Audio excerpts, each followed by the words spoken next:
Well, good afternoon, everyone. I want to welcome you to our Project Pitfalls conference or meeting. My name is Tony Cabral. Those of you who don't know me, I'm the technology coordinator for San Marcos Unified School District. And today with me is Brian Bicycle, the technology manager over at Lakeside Union, Alan Rivera, system support tech at Vista Unified, and Gabe Gator, the IT program manager at Poway Unified. So we're a pretty diverse group. We all have different experiences in the IT world, but and we all have different duties as well. But we all have encountered our own pitfalls, and today we're going to discuss some of the potential pitfalls and things we've experienced and how maybe you can avoid them. Start things off though, in this link, here's where you can poll if you don't like your own voice. This is a little Padlet that we have, and I'll go ahead and put it in the chat as well. But this is basically a place where you guys can list any potential pitfalls that you've experienced. And then also, if you have any questions or something like this, is a place where we can put them to where we can circle around in the back and answer, or as we kind of do this presentation, we can type some responses in the chat. Me personally, we've here at San Marcos, we've never been immune to pitfalls and things that happen. So I'll give you a couple of the ones that we've experienced here. This year we've been working on AV install for one of our classrooms, one of our buildings. Communication, supply chain really have heavily delayed that project. We had some difficulty getting information back from the vendors regarding the purchase requests. And then also we decided we were going to do this project in two different stages. One, work on the audio. That was the highest priority because teachers were in the classroom wearing masks, and it was hard for them to project their voice when they were wearing masks. So there were some really heavily constrained items. Audio visual was one of them. We, to this date, still haven't received the projectors. And by the time that we received the classroom amplification, the mask mandate was lifted here in our district and teachers didn't have to wear masks. So that's one of the issues. Another issue, and again, it has to do with time constraints and things like that, is we're working on upgrading our server farm to replace that and actually have our file servers housed at the district office rather than each individual site. These are heavily constrained. Ultimately, what we're looking to do is kind of identify some of these issues ahead of time and use some of these STCOE project management tools to kind of help us deal with these issues before they become an issue. So you guys all remember Scrooge, correct? Bill Murray.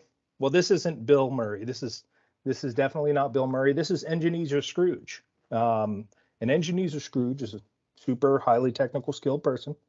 However, he's not free from the pitfalls that we'll be discussing. Ebenezer, he was visited by three project pitfalls. Project pitfalls of past, present, and future. First off, introducing project pitfalls of the past. Gabe Gator will talk to you guys about scope creep and how he's going to introduce you. He's also going to introduce you to other pitfalls. Have fun storming the castle. Thanks a lot, Tony. I appreciate it. So at this point, do I just take control and I can control the deck? Okay, great. Let's see.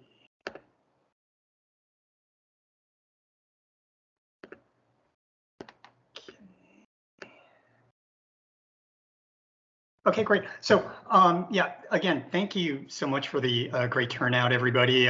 We've had some fantastic content over the last couple of days, and hopefully a lot of these concepts and strategies we're going to be talking about in our presentation is stuff you've heard already. A lot of the stuff you've heard already, and hopefully we're just going to kind of expound on it a little bit, but. In any case, so kind of, starting right off, when I think about the potential things that can go wrong with the project, and I've had my share of things that have gone terribly wrong.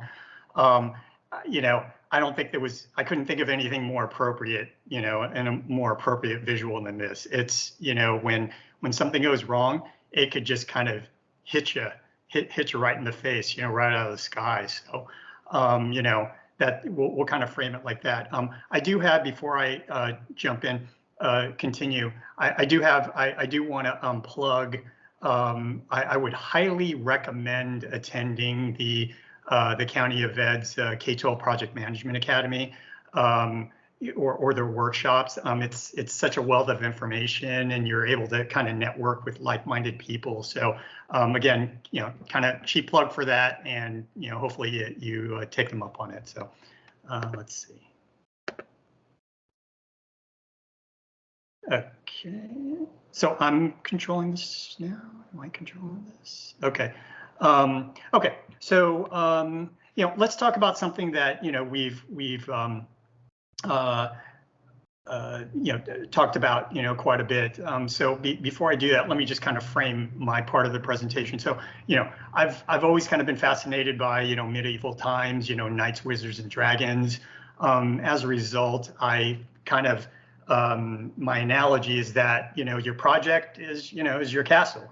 Just like a person's home is his castle. I kind of think that a project is your castle, and the pitfalls that we've kind of all heard about the last couple of days in this presentation are, I kind of think of them as attacks on the castle. So what do you do when you're when you're a king or a queen and your castle is under attack? Well, you protect it, of course. So you try to fend off the attack. So so here we go. So the first pitfall is, again, something we've kind of heard about quite a bit. It's scope creep. PMI has, let me see, can I get this a little bit bigger? It looks real tiny. Let me see. Okay, well, I'll just try to make it out. So it's defined by the Project Management Institute as adding, additional features or functions of a new product, requirements or work that's not, what is that, authorized beyond the agreed upon change. So, I think that's something we've all kind of, gone through, and but there are measures in place that can help against that. So attacking your castle, it's lack of details, about the project, vagueness, lack of a clearly defined scope. I mean, that's right off the bat, that's going to be kind of like a killer thing to deal with. So how do you defend your castle in that? You bring in your first hero. Again, let me see. Okay, so you're defending your castle. The project charter document, right? I mean, we've seen templates. Some of our colleagues, Kirby Fell have kind of shown us samples of their project charter. County of Ed also has templates of their charter. This document, can lower the chance of scope creep, budget overrun, employee burnout. The document clearly defines to users and stakeholders what the project objectives are. So, right, yeah, that's true. Thanks, Andrew. Or House of Dragons, right? We'll get to that. So the next attack is something that's a little bit out of the box. You wouldn't maybe normally think about this, but I've worked with project managers, and being a project manager in my current job, I thought this was kind of an appropriate attack to bring up, which is weak project management leadership, or at least the perception. When you've got this perception that you or the project manager is a little bit of a pushover, it's stakeholders and clients may try to change the scope if they feel like you're easy enough to push over. So How do you defend your castle against that? Well, again, you bring in another hero, and you stand, so you stand your ground against demands that can, increase the project scope. Communication, that's something that's been kind of, said over and over again the last couple of days is, communicate strongly, but professionally, especially during the kickoff meeting, update meetings, establish your authority, but, again, do it in a professional manner. Don't be a bully about things, but, you establish your authority. That way you can, kind of establish the guidelines and so forth. So what's the next attack on your castle? It's for me, it was 11th hour user feedback. So you've got stakeholders, anywhere from end users to sponsors to everybody else, your own project team that weren't involved from the beginning of the process may give you feedback and requirements that just kind of keep on tacking on to your list of action items, that end up being, oftentimes being, beyond the scope, beyond your original scope. How do you defend against that? So what's important is identify all stakeholders and end users early, at least as much as it's practical, right? I mean, there's only going to be so much that you can do, but identify who they are early. That way you don't have, perhaps, to kind of draw an analogy, you have different, I'll say, I won't say people, I will say different opinions kind of coming out of the woodwork. Kind of like that kind of segues into, collaboration, again, early and often with all of your stakeholders. Keep communications open to encourage ideas and feedback early on, rather than, you've got kind of this idea. I think this goes to, being flexible, right? Being able to pivot, be receptive to, ideas and feedback. And, the concept that we'll discuss in a couple of slides is, this also helps with, kind of risk identification and risk mitigation. So that's it for that slide. Okay, so moving on. So again, the next pitfall I'll discuss is lack of trust in delegation. You show lack of trust for members of your group or stakeholders or even your sponsors. You refuse to delegate anything but just the most minor responsibilities. Hey, you can't, you don't want to say to somebody, it's like, hey, you don't really have any major responsibilities there, but you can go ahead and keep the you can document our notes in Google Drive. That'll be the extent of it. If you do that, you're creating a hostile environment where your team's just going to be unhappy, and could result in them just kind of unwilling to complete the tasks they've been assigned. So what's an attack? Micromanaging. You're kind of, as we kind of discussed a little bit earlier, you're kind of fussing over every detail.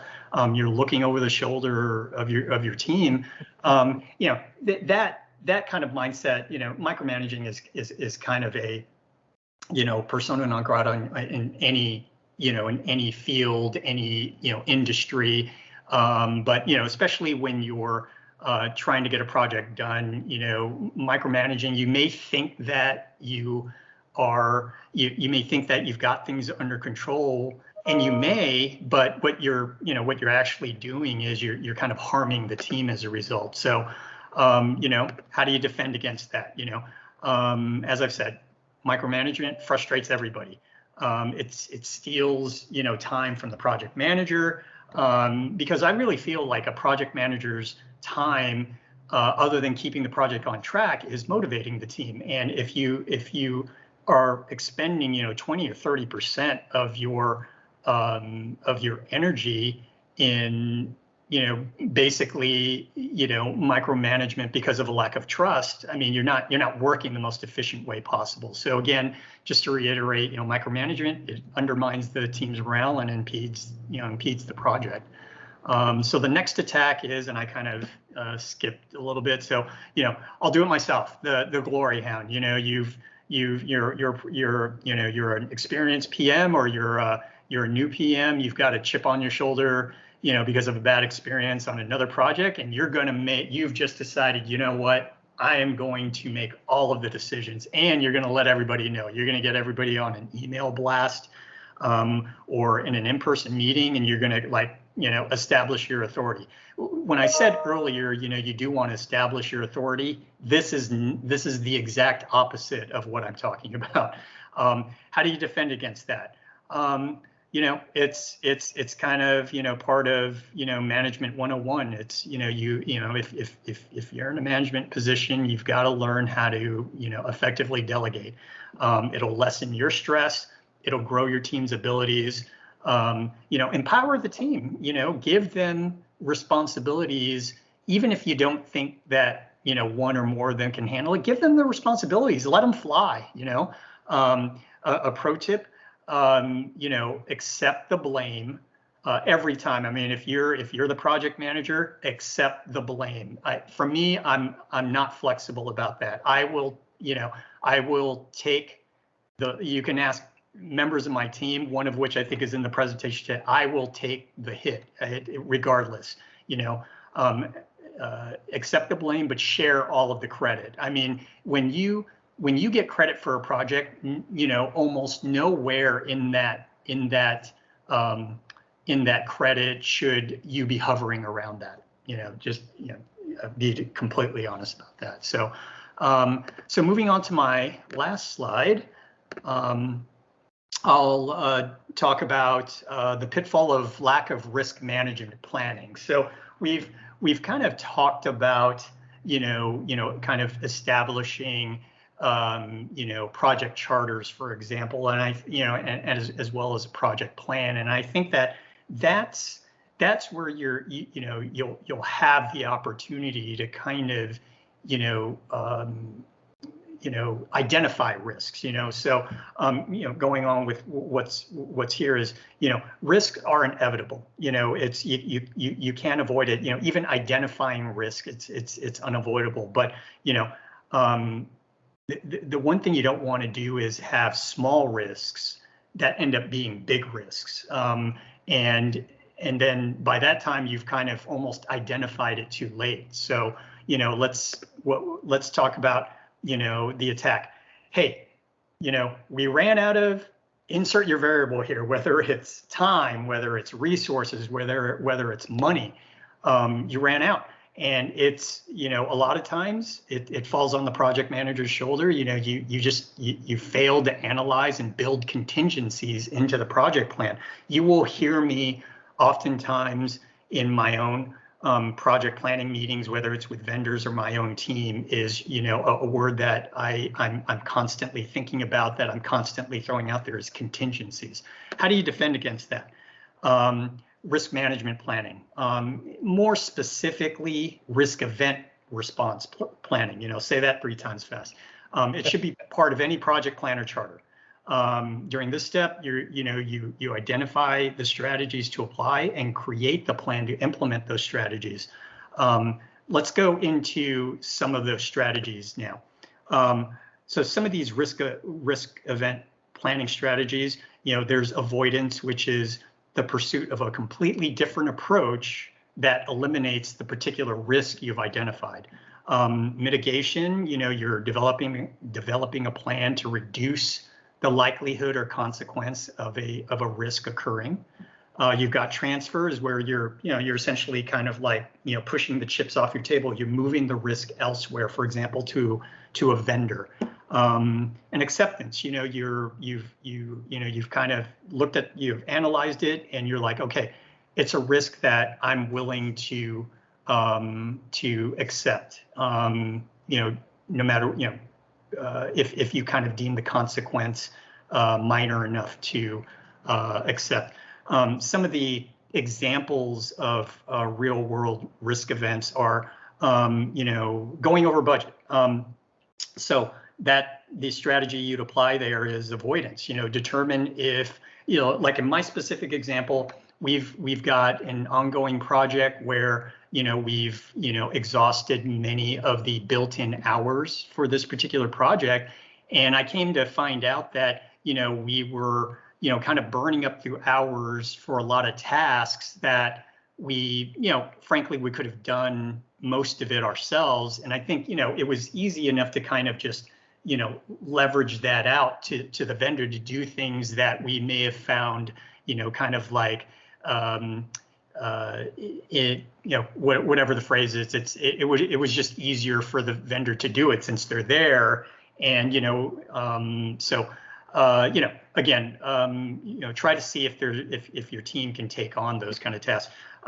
Certain tasks that take longer to complete than anticipated, it's mitigation, you build in more time than is needed within reason. Our colleague, Kirby, this morning in that, excellent opening session, one of the questions that was in there, I asked the question, but one of the questions that was in there was, hey, did any of these tasks that you built in contingencies for, did you end up, being thankful you accounted for, more time at certain tasks? And, he said, absolutely. So I think, that's a fantastic idea. A tight maintenance window. You could apply transfers, hire an experienced vendor to assume the risk. I've got, an example for two similar projects. We did an installation at a couple of jobs I've had. We've done an installation of a high availability firewall pair, and we had a very narrow window of opportunity in both cases. A 2 to 4 hour window to get the firewall, do the firewall swap. And if we didn't fit into that window, it really would have been a problem. So in each of those cases, I as part of the firewall purchase, I leveraged the vendor to provide professional services to do a lot of the items that we may have, either, struggled with or we weren't comfortable doing, like, migration of, configuration, setting up the high availability configuration. So, in that case, we were kind of transferring the risk of that portion of the work. And then all we had to do was basically do the cutover, and it worked out, well in each case. The final thing I want to talk about is something I think we've all experienced in the last couple of years is, supply chain issues. And, I think it's supply chain issues. I couldn't think of a better strategy to apply than acceptance. You accept the delays and you kind of just work around it. In my particular case, we've got a wireless refresh project that's due to start later on in the summer for Poway Unified. And originally we were supposed to receive all of the equipment in June and be ready for an early July deployment. When shortly after our RFP and our award bid, we had our kickoff meeting with the vendor, and they said, well, due to supply chain issues, we're not going to have anything until late July. And we kind of looked at it. I kind of looked at it and said, well, I mean, we have to get this done. Unfortunately, it's going to push our timeline, with access to these schools to, do the swaps into the school year. But, again, that's, if we can get, I kind of figured if we could get the majority of the work done before school starts, and we had maybe 10, 12, 15 sites left out of our 41 sites to do, it was an acceptable risk. And, I took it up the ladder, and I made sure that my leadership team was comfortable with that, and they were, so I think, in that vein, it's also important to kind of, again, keep a good communication open with your stakeholders and your sponsors to let them know of something like that right away. So, I think I've got one more, and that's all I've got. So, if you have any questions, please put it in the chat. But back to you, Tony. Thank you very much, Gabe. All right, so next to discuss the pitfalls of project presence is Brian. Don't let lack of communication and involvement knock you off your feet. Poor engineers who's going to have a headache after this one. Brian's going to discuss the current state of communication and lack of involvement pitfalls.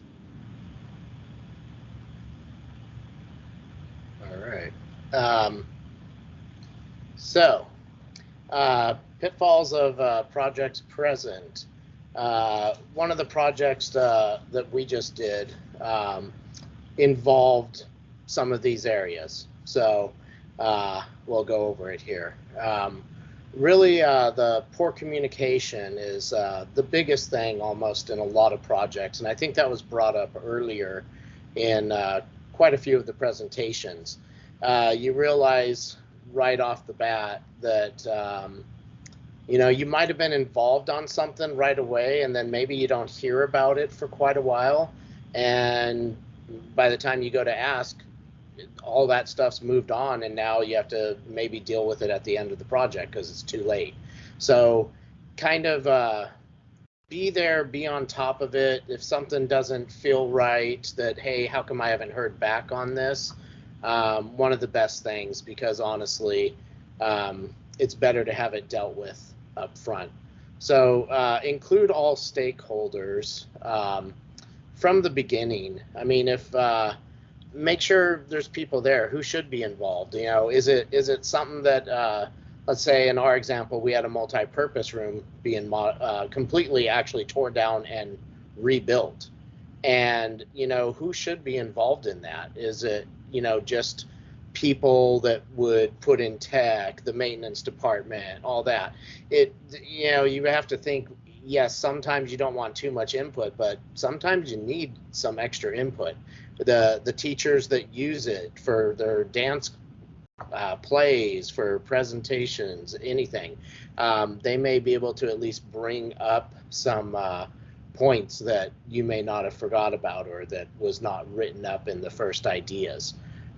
So include everyone, the departments, staff, IT, maintenance, principals, teachers. Is there community board members or administration that should be asked some things or that they should give some input? It's not a bad idea to include them at the beginning, and they may just say, hey, I don't really, this is the only thing I need to say about it, just keep me in the loop. So you may not have to go back to them as much, or they may not be given as much input down the road. But honestly, they feel better knowing that they're kept in the loop, and that goes on, showing that you're communicating to everyone, which is a key piece. During communication, we want a successful project. So you have your kickoff meeting with a communications plan, what's going to happen, but allow people to say what's on their mind. They can be open and honest. They can, not everything's going to be what everyone wants 100%, but as long as they get to give their input and say, and then you could come up and say later, hey, we took all these best ideas, but budget may have made us cut back a few of them, so we went with what was best thought at that time to end up actually making sure the project was completed on time. It didn't go over budget. It didn't, all the things. And you kept all that in your communication, because you're having your weekly meetings, whether they're just status meetings, status reports, how often you have them, and that's in your communication plan. At first, maybe you want to have it every week. Maybe you want after that every couple weeks, or maybe some people needed to be checked on daily because of the topics or their areas. So all that's really kind of thought, think about maybe past areas that you wish had gone different, or that you realized, hey, maybe this should have been included. Problems, there's going to be delays, obviously supply shortages in the past years. People can be sick. You may have someone that just ends up deciding to leave. And there's just obviously the, hey, we forgot to include something, which could change the scope, or maybe that was actually, hey, that yes, this wasn't thought about, but honestly, if we had to go back and do it later, it was going to be something that's just going to be way more time consuming later, or costly later if you have to go back and do it. Unsatisfied stakeholders and team, you know, like I said, you may have some because they gave input for really wanting something, but maybe it was one of those areas that just we couldn't deal with it this time, and that could be a separate project, or, you know, however you want to communicate that out and how it's addressed there. My next slide's actually on some of the solutions, but I just wanted to bring up example in our area, what kind of happened and what we are dealing with now. You know, in one of the projects, we were supposed to have a multi-purpose room rebuilt from scratch. So the design of it was slightly different, the layout. In the original work of it, it stated that we needed to have things put back the way they were. However, no communication ever came back to me that things weren't being done a certain way, or it was missed. In my instance, it did say put fiber into district standard. Well, we have multi-mode fiber as a standard in our district. Someone decided along the way to put single mode fiber in. It didn't really work well for us, and they had to go back and re-poll everything on that. We had basically ports that were missed along walls, so we didn't have phones in certain areas, or someone said, hey, now that it's designed this way, we needed the phone put up here because that's a better place for it. It's like, well, no one got that input at the beginning. You know, maintenance, they forgot, actually, they had a water spout on one side of the building, but they forgot to mention or even say, hey, we needed one on the other side of the building here for access to water and that for things. So lots of departments have different input for different reasons, and not one person's going to remember everything for each other's departments. They may on some occasions and maybe bring up something like, hey, didn't you really want this the last time we did something like this? And that way it can be, maybe that'll help them.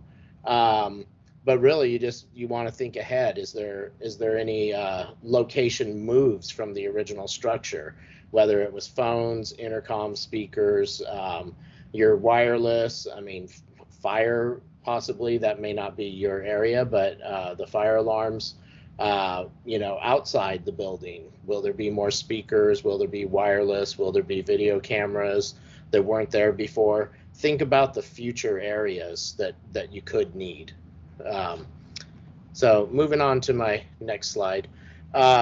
So solutions for success, yeah, communication, obviously, you know, bring up everything that's needed. You know, what were lessons learned from the past? You know, did you, things that were brought up earlier were lessons learned, documents. Make sure you record stuff and reference back to them. What were the lessons learned from before? You know, you don't want to sit there and keep making the same mistakes and recording your same lesson learned over and over every time you do a project. So we want to succeed there, and we want to put notes that remind us, hey, let's do this next time, or let's include these people next time on a job like this. You know, have your communication plan set before your first meeting.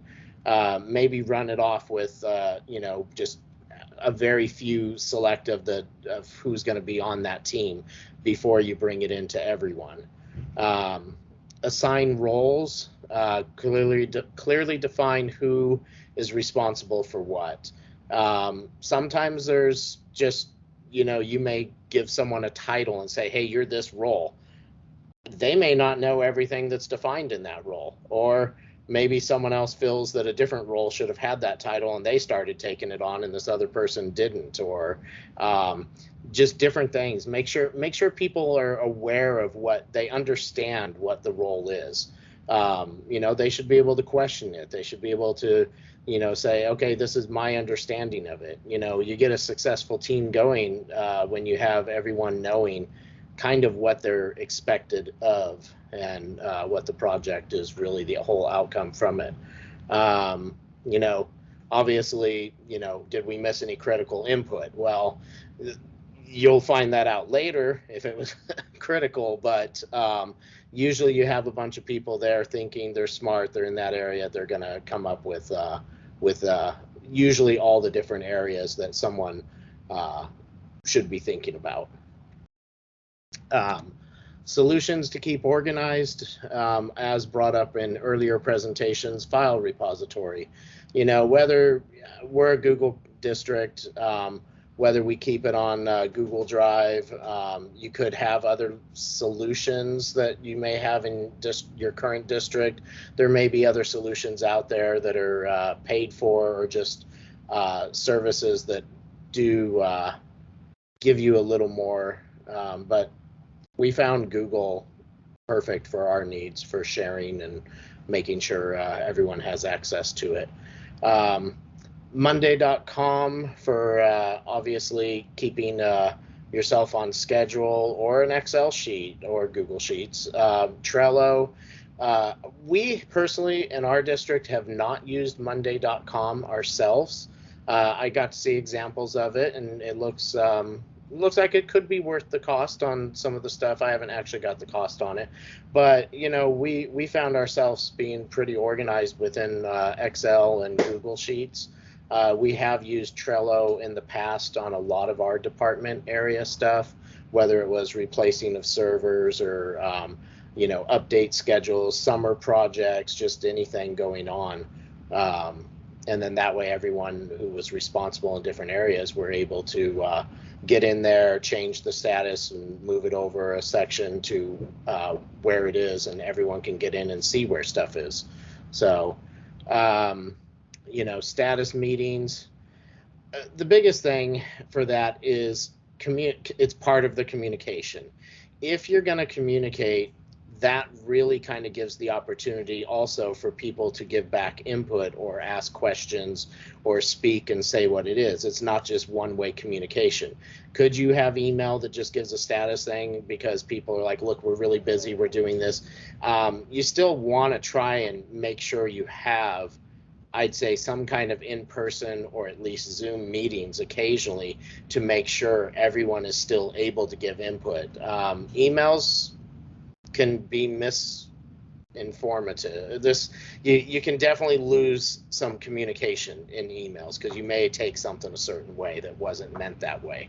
So I would still make sure that beyond the status reports, updates in email, things like that, you do have meetings where you're physically there, involving everyone, hopefully. I know sometimes there are times where certain people can't make it to each meeting. Task monitoring, you want to make sure that someone has that role, obviously, but it's hey, if something's starting to fall behind, do we need to adjust the schedule? Do we need to figure out what's going on here? Really just for moving forward on that and making sure that everything is moving at the pace it needs to go, or any other problems. But yeah, keeping organized in your project, communication probably is 90% of your project if you don't count the physical work. So it's there, and it kind of bit us on a few things, and now we're going back and I'm running lots of new Ethernet in my new multi-purpose room. So that should have been in the original plan. And so am I happy about it? No, but we're moving forward and keeping things, knowing what we need to make sure for all future projects here in our district. So I will say, if you had any questions, the Padlet, I don't see, Tony will let me know after and I can answer some, but or if there's some in chat, I may look in there and take a look and do that. So I will now just bring it to the next slide. where it's for projects of future. All right. So moving on to pitfalls of Project Future. Don't allow poor planning to let your project die. Alan Rivera is going to help you identify underdeveloped project scope and project plans.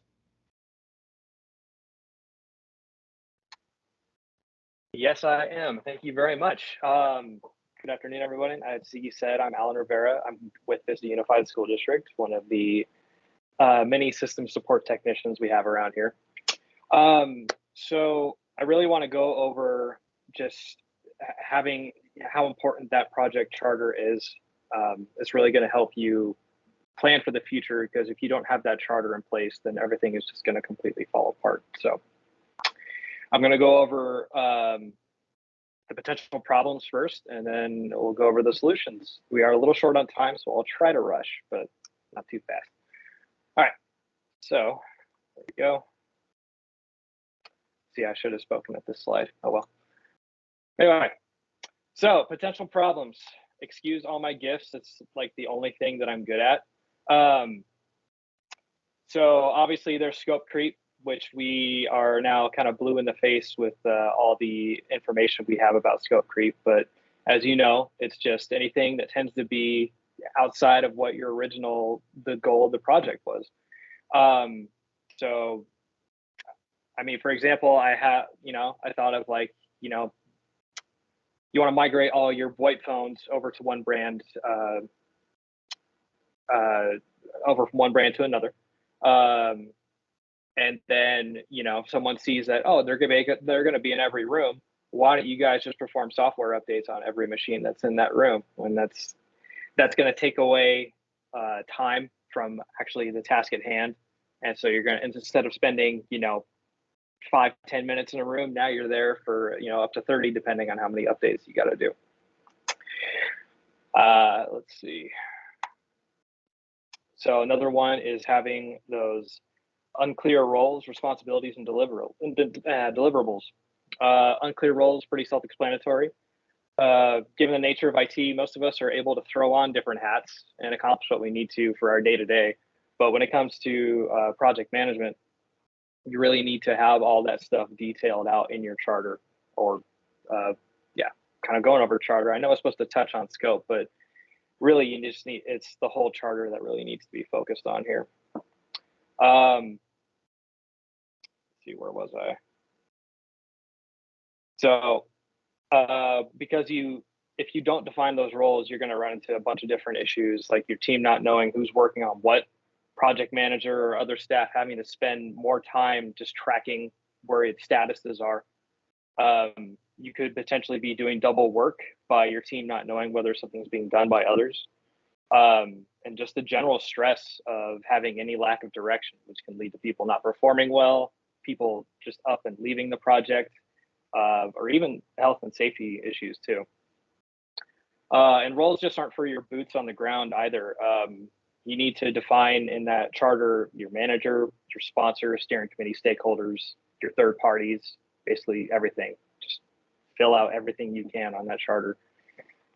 Same thing with deliverables as well. Those need to be defined. You can't go into a project without a clear end goal, because otherwise, how are you going to know when you're done? I keep losing my mouse. Sorry about that. Another potential problem is your timeline not being set. That timeline not being set is going to cause confusion, lack of motivation for the project to be completed. You need to have a timeline in your charter for all your key milestones. If you don't, it's easy to just keep pushing things back. Since nothing has any sort of due date, there's just a real lack of urgency there. Undefined budget is pretty much what you're looking at on the screen, standing in front of a big pile of money, watching it burn away. You run the risk of paying too much for one thing, and then you end up coming up short for the rest of your project. So you're left with either two options. You can increase your budget, which you might not be able to do in the first place, or you have to find a cheaper alternative, which could sacrifice quality and functionality. Obviously, there's the potential risks that were not discussed or planned for. So as Gabe already really went into detail about regarding mitigating those risks, you really got to plan for that. You can write that out in your charter too. And then poor communication, which Brian did a great job of covering. And you can, and I know it's like, how are you going to write out communication into your charter? But I'll go over that in a second. We'll talk about our solutions now. So obviously, first and foremost, that's basically my whole spiel is talking about that project charter. And as most of you probably know, we have that sample charter from SDCOE. It's fantastic it's fantastic template just for filling everything out. Everything you could possibly think of is in there. You basically want to leave nothing unaccounted for when you're filling out that charter. See where would I go here? All right, next. So obviously, I'm going back to communication now. You can actually detail that out in that charter. You can outline the standard for the main avenue of communication regarding your project. So that could be Google Chat, Slack, Microsoft Teams, whichever your organization has adopted or feels most comfortable with. And then you can figure out a communication plan that lines up with the completion of those milestones, each of which should have a start and end date that is also in the charter. Obviously, if you have an emergency change or one of those risks pop up, you can have an ad hoc meeting. That's okay. Communication is what's most important. You need to fill out the role assignments for the charter, identify who your key players are. You should list out your project managers, sponsors, everything I talked about before. When you list that out in your charter, you're gonna find your team's gonna know their project role, what's expected of them, who they report to, if not the manager, main deliverables, their responsibilities, everything. Everything is going to be lined up for people to be able to know exactly what they need to do, when they need to do it by, and what they have to have delivered. Speaking of, there's my deliverables. And then your deadlines are not only for the end of the project, but for phases and milestones. I think I got mixed up in my notes here. Your timelines are going to help you and your team maintain the bigger picture. You'll be able to focus on the same goal, and even helps keeping those lines of communications open by just having that established timeline. That's pretty much my spiel. Sorry, I went a little bit over. I will hand it back to Tony to close us out.